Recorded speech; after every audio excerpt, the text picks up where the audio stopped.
बिस्मिल्लाहिर्रहमानिर्रहीम। आज हम डिस्कस करेंगे question number 4 exercise 5.3। Very important question. Minimise z is equal to F of x comma Y is equal to 2x plus y. यहाँ पे वैसे book में गिवन है z, तो उस z को हम ऐसे भी लिख सकते हैं F of x comma Y is equal to 2x plus Y.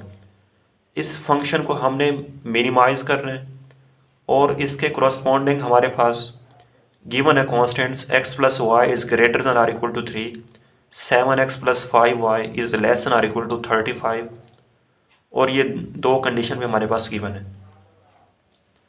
अब इसको हम कहते हैं कि हमारे पास लीनियर इनइक्वालिटी नंबर 1, ये हमारे पास फर्स्ट इनइक्वालिटी और ये हमारे पास सेकंड इनइक्वालिटी।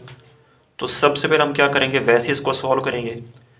पहले हम इसको इनइक्वालिटी को लेंगे, इसकी एसोसिएटेड इक्वेशन, इसके इंटरसेप्ट और इसमें टेस्ट पॉइंट पुट करेंगे, सेम एज इट हम दूसरे को फाइंड करेंगे। तो सबसे पहले हम इसे 1 की एसोसिएटेड इक्वेशन या फिर कोरस्पॉन्डिंग इक्वेशन लिखेंगे। तो यहाँ से इसकी बनेगी हमारे पास x plus Y is equal to 3। X intercept find करने के लिए y को 0 पुट कर देंगे, तो यहाँ से हमारे पास x इज इक्वल टू 3 आ रहेगा। फिर हम y इंटरसेप्ट फाइंड करने के लिए इसमें x को 0 पुट कर लेंगे, तो यहाँ से हमारे पास y इज इक्वल टू 3। तो यहाँ पे इसका पॉइंट आ रहा है हमारे पास 3,3। पहले हम हमेशा x की वैल्यू फिर बाद में y की वैल्यू लिखते हैं। लिखने के बाद यहाँ पे हम इस इनइक्वालिटी में टेस्ट पॉइंट पुट करते हैं। टेस्ट पॉइंट पुट करने के बाद x को भी 0 पुट करते हैं, y को भी 0। तो यहाँ से ये 0 is greater than or equal to 3 आता है।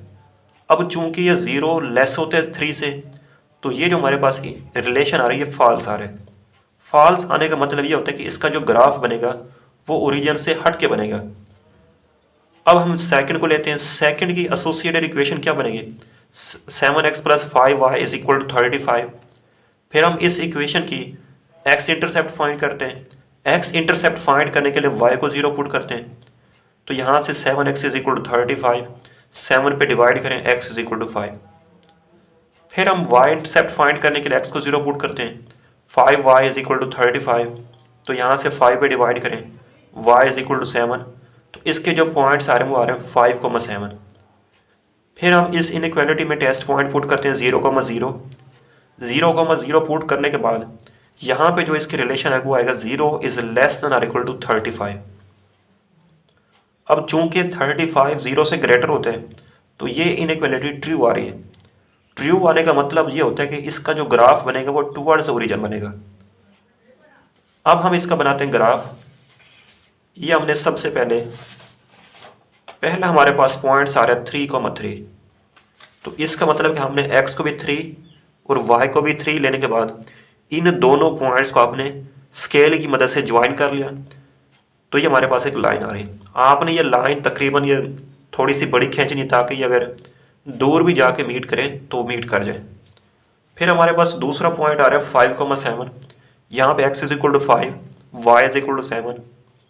ये हमने दोनों पॉइंट्स को स्केल की मदद से ज्वाइन कर लिया।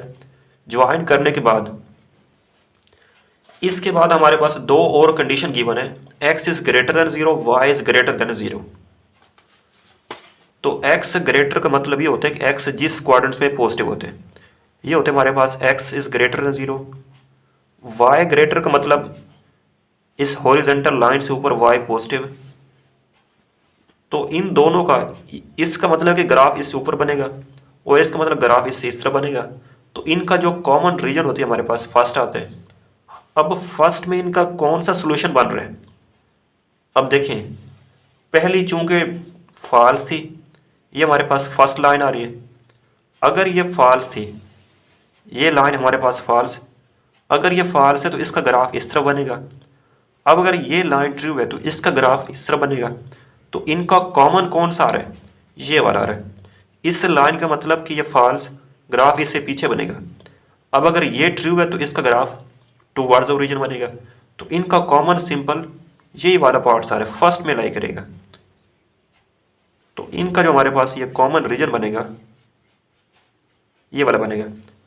अब अगर ये दोनों लाइनें यहाँ पे मीट करें या ना करें, वो ये कर भी जाती है वैसे, तो उससे हमें कोई ज़रूरत नहीं। अब चूंकि हमने यहाँ पे ये इसका सोल्यूशन रीजन आ रहे हैं, इस सोल्यूशन रीजन में इसके कॉर्नर पॉइंट्स कौन से होंगे? एक कॉर्नर पॉइंट ये वाला होगा, दूसरा कॉर्नर पॉइंट ये वाला, तीसरा और ये चौथा।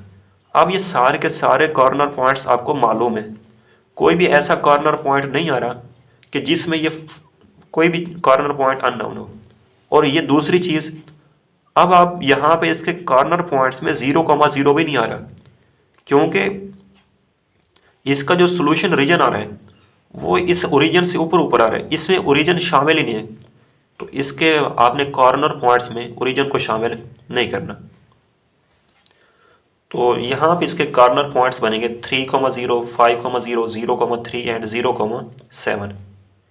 All are known corner points, ये सब के सब हमें मालूम है। तो गिवन ऑब्जेक्टिव फंक्शन हमारे पास गिवन है z is equal to F of X Y is equal to 2x plus Y, ये हमें मालूम है। अब सबसे पहले हम इसमें पुट करते हैं फर्स्ट कॉर्नर पॉइंट 3,0। तो यहाँ पे x की वैल्यू 3, y को 0 पुट किया तो इसकी वैल्यू हमारे पास 6 आ रही है। फिर हमने दूसरा कॉर्नर पॉइंट पुट किया x is equal to 5, y is equal to 0, तो यहाँ पे इसकी वैल्यू आ रही है 10।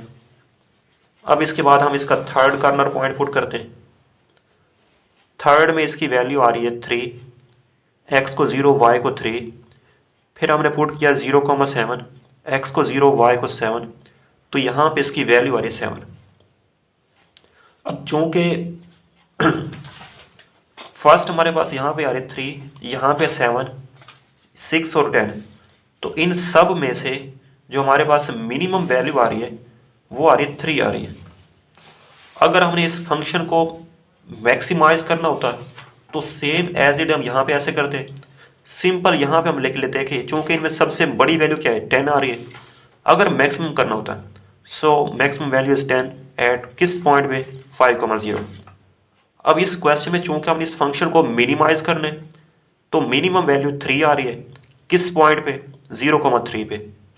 Since minimum value is 3 at 0,3, so function z is equal to F of X Y is equal to 2x plus Y has minimum value at 0,3।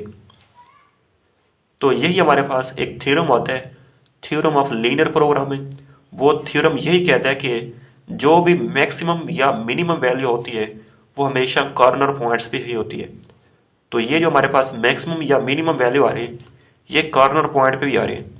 और ये जो हमारे पास फंक्शन होता है z is equal to 2x plus Y, ये हमारे पास objective function होते हैं। ऑब्जेक्टिव फंक्शन एक ऐसा फंक्शन होता है जिसको आप मैक्सिमाइज या मिनिमाइज करते हैं।